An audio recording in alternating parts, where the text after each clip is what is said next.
Probably a lot of you know the story of the two salesmen who went down to Africa in the 1900s. They were sent down to find if there was any opportunity for selling shoes.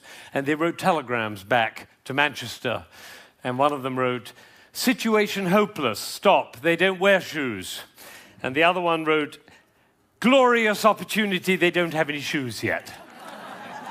Now, there's a similar situation in the classical music world, because there are some people who think that classical music is dying. And there are some of us who think you ain't seen nothing yet. And rather than go into statistics and trends and tell you about all the orchestras that are closing and the record companies that are folding, I thought we should do an experiment tonight. An experiment. Actually, it's not really an experiment because I know the outcome. But it's like an experiment. Now, before we start, I need to do two things. One is I want to remind you of what a 7-year-old child sounds like when he plays the piano. Maybe you have this child at home. He sounds something like this.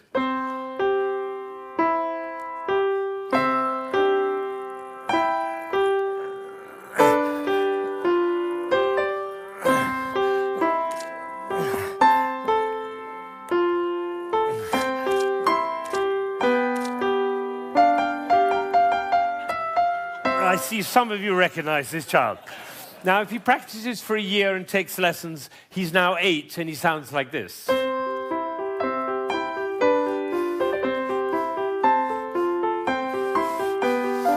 then he practices for another year and takes lessons, now he's 9.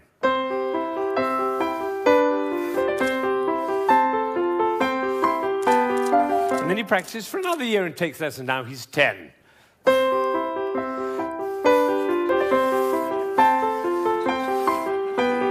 At that point, they usually give up.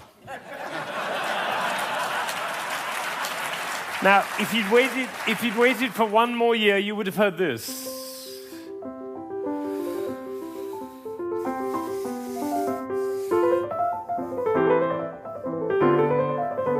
Now, what happened was not maybe what you thought, which was he suddenly became passionate, engaged, involved, got a new teacher, he hit puberty, or whatever it is. What actually happened was the impulses were reduced. You see, the first time he was playing with an impulse on every note. And the second, with an impulse every other note. You can see it by looking at my head. The 9-year-old put an impulse on every 4 notes. And the 10-year-old on every 8 notes. And the 11-year-old, one impulse on the whole phrase. I don't know how I got into this position.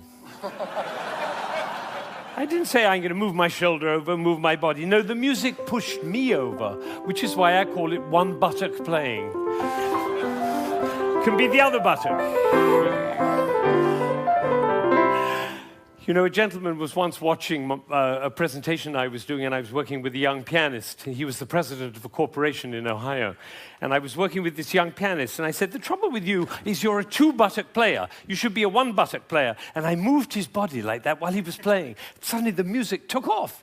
Took flight. There was a gasp in the audience when they heard the difference. And then I got a letter from this gentleman. He said, "I was so moved, I went back and I transformed my entire company into a 1-buttock company."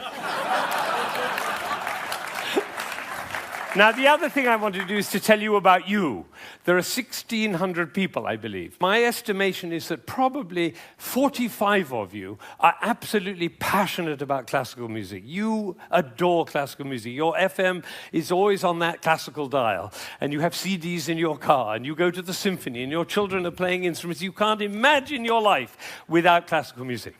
That's the first group. It's quite a small group. Then there's another group, bigger group. These are the people who don't mind classical music. You know, you come home from a long day and you take a glass of wine and you put your feet up, a little Vivaldi in the background doesn't do any harm. Right? That's the second group. Now comes the third group. These are the people who never listen to classical music. It's just simply not part of your life. You might hear it like secondhand smoke at the airport, but and maybe a little bit of a march from Aida when you come into the hall, but otherwise you never hear it. That's probably the largest group of all. And then there's a very small group. These are the people who think they're tone deaf. Amazing number of people think they're tone deaf. Actually, I hear a lot, my husband is tone deaf. Actually, you cannot be tone deaf. Nobody is tone deaf. If you were tone deaf, you couldn't change the gears on your car in a stick-shift car. You couldn't tell the difference between somebody from Texas and somebody from Rome. And the telephone. If your mother calls on their miserable telephone, she calls and says hello. You not only know who it is, you know what mood she's in. You have a fantastic ear. Everybody has a fantastic ear. So nobody is tone deaf. But I tell you what, it doesn't work for me to go on with this thing with such a wide gulf between those who understand, love, and passionate about classical music and those who have no relationship to it at all. The tone deaf people, they're no longer here. But even between those three categories, it's too wide a gulf. So I'm not going to go on until every single person in this room, downstairs and in Aspen, and everybody else looking, will come to love and understand classical music. So that's what we're going to do. Now, you notice that there is not the slightest doubt in my mind that this is going to work, if you look at my face, right? It's one of the characteristics of a leader that he not doubt for one moment the capacity of the people he's leading to realize whatever he's dreaming. Imagine if Martin Luther King had said, "I have a dream." Of course, I'm not sure they'll be up to it. All right, so I'm going to take a piece of Chopin.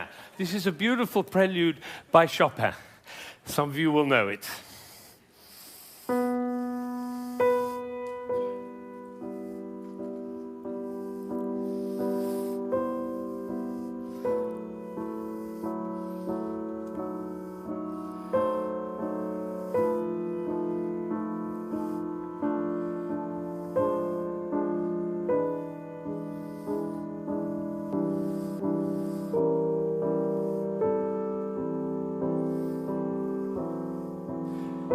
I think probably happened in this room. When I started, you thought, how beautiful that sounds.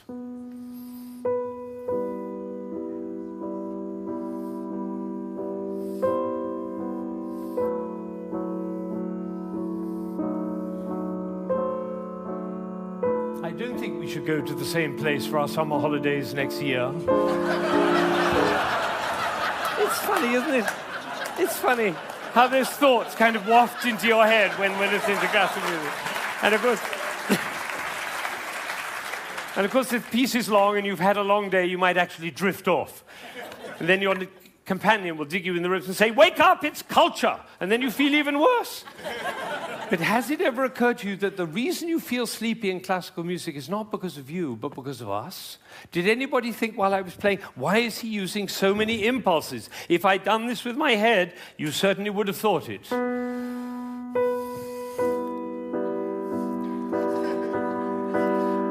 And for the rest of your life, every time you hear classical music, you'll always be able to know if you hear those impulses.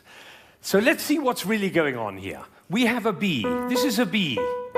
The next note is a C. And the job of the C is to make the B sad. And it does, doesn't it? Composers know that. If they want sad music, they just play those two notes. But basically, it's just a B with four sads. Now it goes down to A. And now to G. And then to F. So we have B, A, G, F. And if we have B, A, G, F, what do we expect next? Oh, that might have been a fluke. Let's try it again. Ooh, the TED choir. And you notice nobody is tone deaf. Is that right? Nobody's, every village in Bangladesh and every hamlet in China, everybody knows. Da, da, da, da, da. Everybody knows who's expecting that E. Now, Chopin didn't want to reach the E there because what will have happened? It'll be over, like Hamlet. You remember Hamlet, Act 1, Scene 3, he finds out that his uncle killed his father. You remember he keeps on going up to his uncle and almost killing him. And then he backs away, and then he goes up to him again and almost kills him. And the critics, all of whom sitting in the back row there, they have to have an opinion. So they say, Hamlet is a procrastinator. Or they say, Hamlet has an Oedipus complex. No, otherwise the play would be over, stupid. That's why Shakespeare puts all that stuff in Hamlet, you know, Ophelia going mad and the play within the play and Yorick's skull and the gravediggers. That's in order to delay until Act 5 he can kill him. It's the same with the Chopin. He's just about to reach the E and he says, oops, better go back up and do it again. So he does it again. Now he gets excited. That's excitement, you don't have to worry about it. Now he gets to F sharp and finally he goes down to E. But it's the wrong chord. Because the chord he's looking for is this one. Right. And instead he does. Now we call that a deceptive cadence. Because it deceives us. I always tell my students, if you have a deceptive cadence, be sure to raise your eyebrows, then everybody will know.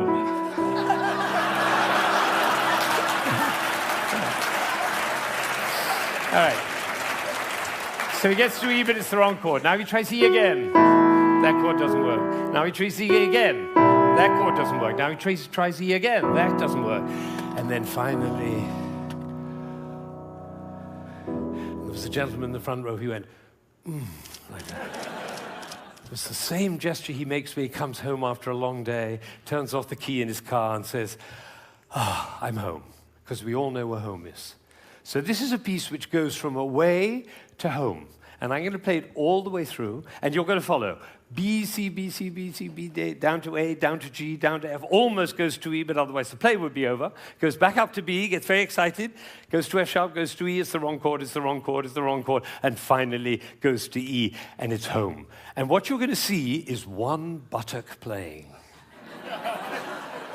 Because for me to join the B to the E, I have to stop thinking about every single note along the way and start thinking about the long, long line from B to E. Right? You know, we were just in South Africa, and you can't go to South Africa without thinking of Mandela in jail for 27 years. What was he thinking about? Lunch? No, he was thinking about the vision for South Africa and for human beings. That's what. This is about vision. This is about the long line, like the bird who flies over the field and doesn't care about the fences underneath. All right. So now you're going to follow the line all the way from B to E.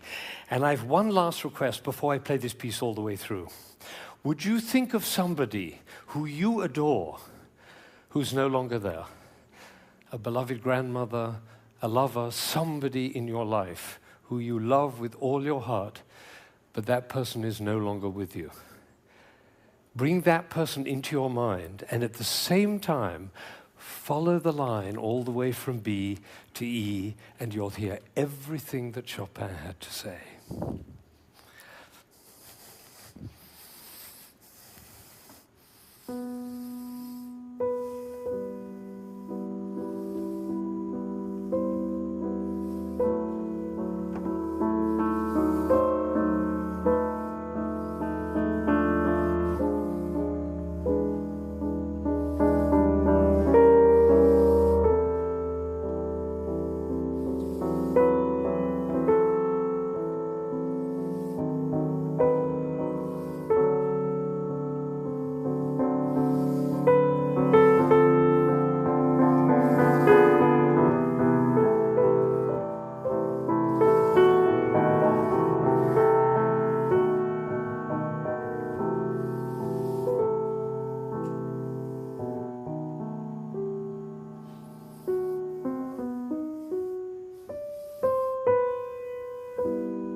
Now, you may be wondering, you may be wondering, why I'm clapping. Well, I did this at a school in Boston with about 70 seventh graders, 12-year-olds. And I did exactly what I did with you, and I told them and explained them the whole thing. And at the end, they went crazy, clapping. They were clapping. I was clapping. They were clapping. Finally, I said, why am I clapping? And one of these little kids said, because we were listening. Think of it, 1,600 people, busy people, involved in all sorts of different things, listening, understanding, and being moved by a piece by Chopin. Now, that is something. Now, am I sure that every single person followed that, understood it, was moved by it? Of course I can't be sure, but I tell you what happened to me. I was in Ireland during the Troubles 10 years ago, and I was working with some Catholic and Protestant kids on conflict resolution, and I did this with them. Risky thing to do because they were street kids. And one of them came to me the next morning and he said, you know, I've never listened to classical music in my life, but when you played that shopping piece, he said, my brother was shot last year and I didn't cry for him. But last night when you played that piece, he was the one I was thinking about. And I felt the tears streaming down my face, and you know, it felt really good to cry for my brother. So I made up my mind at that moment that classical music is for everybody. Everybody. Now, how would you walk? Because you know my profession, the music profession, doesn't see it that way. They say 3% of the population likes classical music. If only we could move it to 4%, our problems would be over. I say, how would you walk? How would you talk? How would you be if you thought 3% of the population likes classical music? If only we could move it to 4%. How would you walk? How would you talk? How would you be if you thought everybody loves classical music? They just haven't found out about it yet. See, these are totally different worlds. Now, I had an amazing experience. I was 45 years old. I'd been conducting for 20 years, and I suddenly had a realization. The conductor of an orchestra doesn't make a sound. My picture appears on the front of the CD. But the conductor doesn't make a sound. He depends for his power on his ability to make other people powerful. And that changed everything for me. It was totally life-changing. People in my orchestra came up to me and said, Ben, what happened? That's what happened. I realized my job was to awaken possibility in other people. And of course, I wanted to know whether I was doing that. And you know how you find out? You look at their eyes. If their eyes are shining, you know you're doing it. You could light up a village with this guy's eyes. Right, so if the eyes are shining, you know you're doing it. If the eyes are not shining, you get to ask a question. And this is the question. Who am I being that my player's eyes are not shining? We can do that with our children too. Who am I being that my children's eyes are not shining? That's a totally different world. Now, we're all about to end this magical on the mountain week, and we're going back into the world. And I say it's appropriate for us to ask the question, who are we being as we go back out into the world? And you know, I have a definition of success. For me, it's very simple. It's not about wealth and fame and power. It's about how many shining eyes I have around me. So now I have one last thought, which is that it really makes a difference what we say, the words that come out of our mouth. I learned this from a woman who survived Auschwitz, one of the rare survivors. She went to Auschwitz when she was 15 years old, and her brother was 8, and the parents were lost. And she told me this. She said, we were in the train going to Auschwitz, and I looked down and I saw my brother's shoes were missing. And I said, why are you so stupid? Can't you keep your things together, for goodness sake? The way an elder sister might speak to a younger brother. Unfortunately, it was the last thing she ever said to him because she never saw him again. He did not survive. And so when she came out of Auschwitz, she made a vow. She told me this. She said, I walked out of Auschwitz into life, and I made a vow, and the vow was, I will never say anything that couldn't stand as the last thing I ever say. Now, can we do that? No, and we'll make ourselves wrong and others wrong. But it is a possibility to live into. Thank you.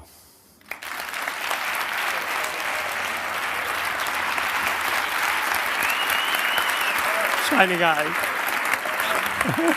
Shining eyes.